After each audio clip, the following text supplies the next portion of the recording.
Been at this for 3.5 years. What surprised you? What has been different than what you expected?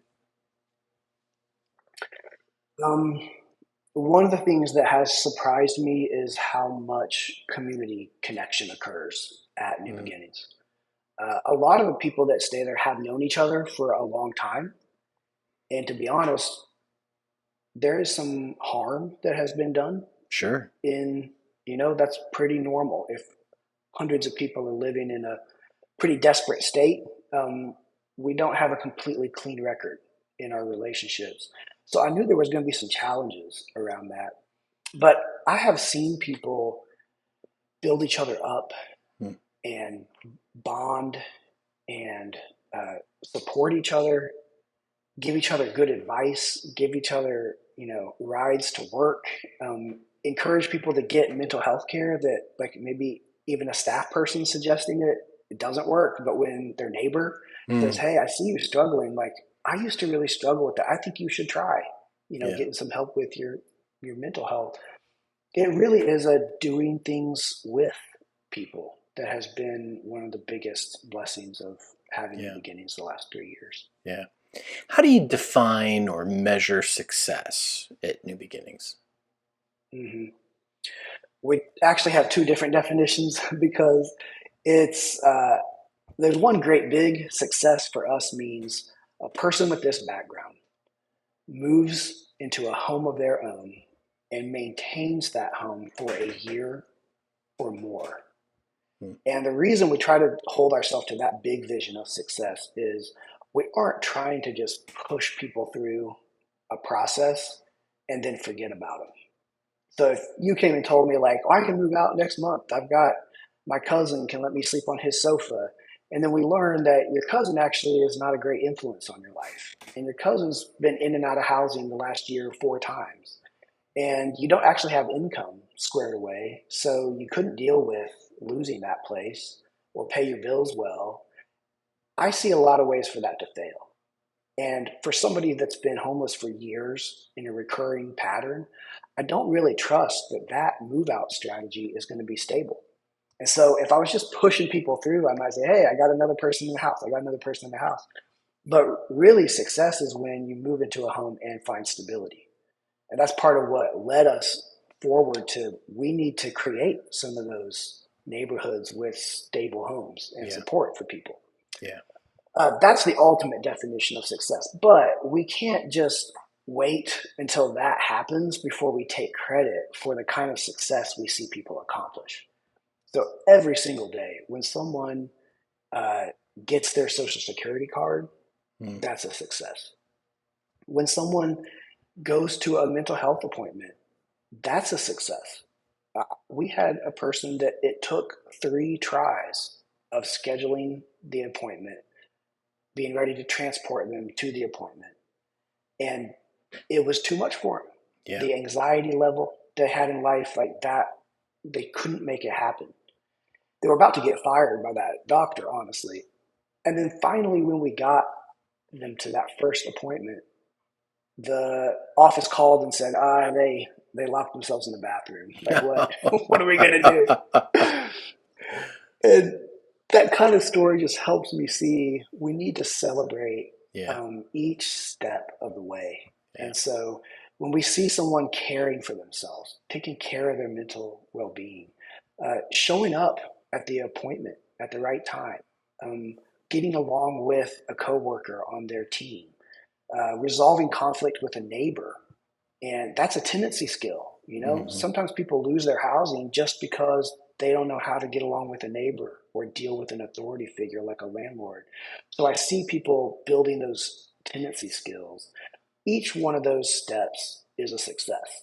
Yeah. And that includes when people complete drug court or get their first job or move out and work a part-time job that can't pay rent yet, but they're saving up money.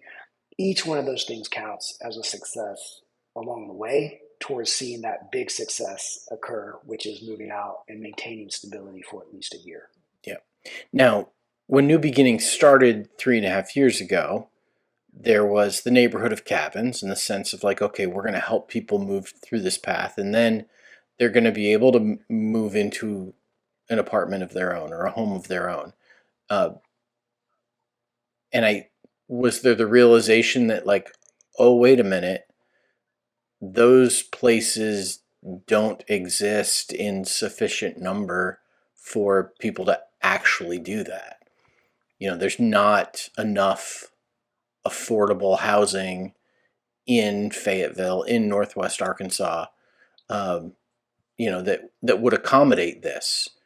And so New Beginnings decided, okay, if this is a necessary step in the process and it doesn't exist, we're going to develop it. We're going to create it. We're going to make it happen.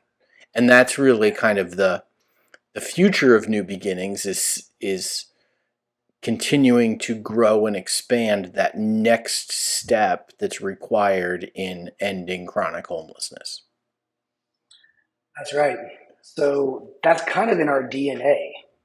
Look at the situation. Where's the gap?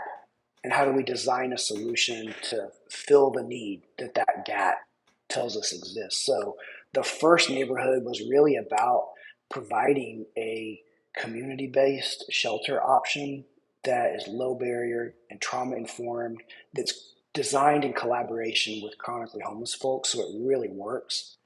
And then we look out in the community, just like you said, we've got people ready to go live in a home. But it's like we're hitting our head against a brick wall. Where are these affordable homes? How will we provide support services? Where's the community that's going to wrap around this person and help them really thrive and regain their life again? And some of those opportunities do exist, but Mm, not at the scale that we need. And mm, so we go, hey, that's a gap in the community. We need to start designing a solution that fills that gap. So our first neighborhood with support that's here in Fayetteville that we're actively developing is going to help us realize what it looks like to have a neighborhood with 30 people in it, 18 of them formerly homeless, 10 or 12 of them uh, not having been homeless but wanting to be neighbors. Let's see how we can develop and support a community of recovery and belonging and thriving together. And then how do we scale up neighborhoods that look like that?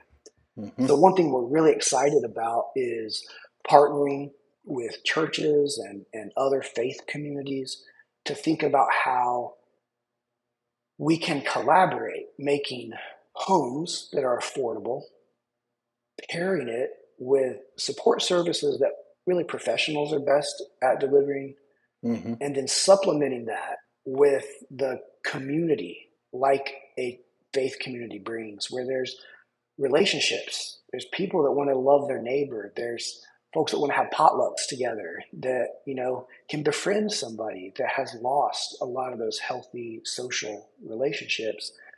As we can partner with more and more faith communities around Northwest Arkansas and develop neighborhoods like that, that's really the kind of future that we think solves chronic homelessness in our community. If someone is listening and says, you know what, this is exactly what I have been wanting to get connected with. This is right up my alley. Um, like where do they start? What do they do? What's needed? How could somebody make a difference in this area?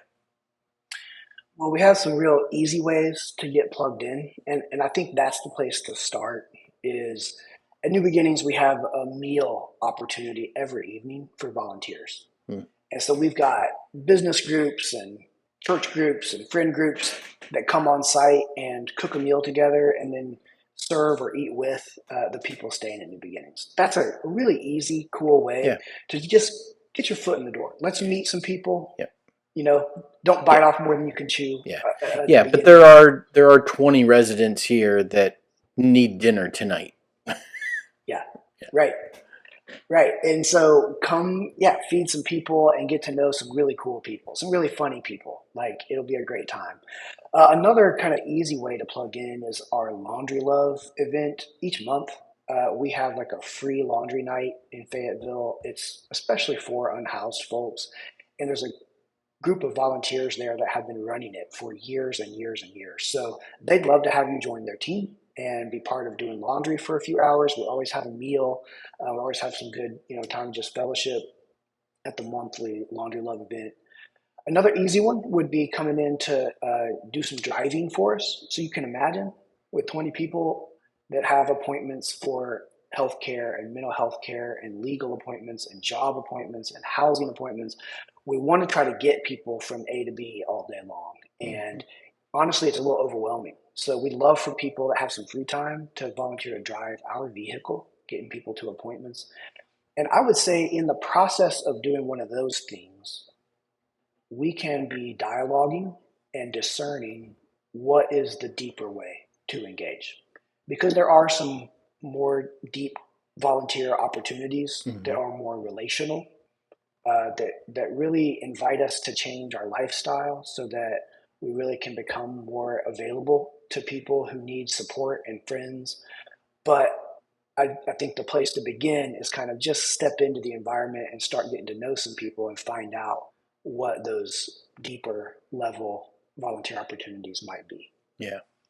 Solomon, one final question. This is a really big, complex issue, and New Beginnings has set out to develop neighborhoods that end chronic homelessness. Um, that's a long-term thing with a lot of ups and downs, I imagine. Um, what gives you hope to persevere as you are tackling this with the New Beginnings community? I appreciate that question because some days there's more sadness than hope, and we need each other to cope with that. We have a lot of neighbors in a lot of pain, and it's not always a happy story to choose to work with folks without housing. But there are reasons to hope, and for me, they have names. I don't want to put people's names out there, but people that have been through trauma and lived for years and lost their family and lost their health, to see them come to New Beginnings and start to get uh, back in touch with themselves and encouraged by seeing that people care about them and visiting with volunteers that bring in meals, and then start making a priority of their health or experiment with some strategies for caring for their mental well-being and taking some risks. Making big changes is stressful, and so stepping out and trying, whether it's to work or to volunteer or to apply for disability, to see people, feel themselves a little bit. And when I meet that person in their own home where they're paying rent Mm. and they just had their family over for Thanksgiving and they've adopted a new dog and now they want to come back and work at New Beginnings, that person gives me hope Yeah. because people can and do recover from homelessness. We don't have to just throw up our hands and say, well, we got to tolerate this from now till forever. It just means that we have to meet people where they are and surround them with love and support and stay with them while they recover on their own terms. And I think it's inspiration from individuals like that that really helps us keep going and gives me hope. Yeah. Uh, Thank you for this work that you're doing, and not just you, but the whole New Beginnings team, because I know it. There's a whole lot of people, both employees, staff, volunteers, residents, former residents that all contribute to this. It's tremendously important work.